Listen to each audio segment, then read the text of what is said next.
ქართული ოცნების თერჯოლის შტაბში 34 სპეციალური საარჩევნო უბნის შედეგების ბათილად ცნობას ითხოვენ. ამ მთავარი მოთხოვნით ოცნების თერჯოლის შტაბის აქტივისტები დღეს რაიონის საოლქო საარჩევნო კომისიასთან შეიკრიბნენ. კოალიციის მაჟორიტარი დეპუტატობის კანდიდატის თქმით, CSKM სპეციალური უბანი, რომელიც 902 ამომრჩეველზე იყო გათვლილი არჩევნების გასაყალბებად შექმნა. ამიტომ ის შედეგების ბათილად ცნობას და იმავე საარჩევნო უბანზე ხელახალი არჩევნების ჩატარებას ითხოვს. თერჯოლის საოლქო საარჩევნო უბნის თავმჯდომარე მარინა კოყვაშვილი აცხადებს, რომ ამ საკითხზე მეცხრე არხთან საუბარი არ სურს.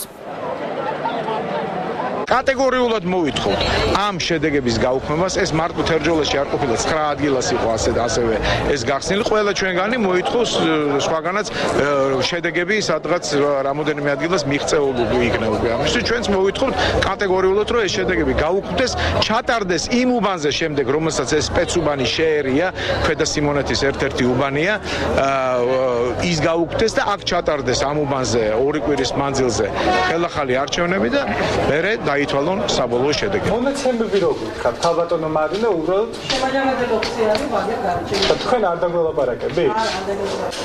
რატო, რა პრობლემაა? არა, ზოგადად არ მოხდა, ზოგადად. ორი სიტყვა მითხარით უბრალოდ. თქვენ გითხარით ორი სიტყვა და ორი. ანუ არაფერია თქვით ხარ.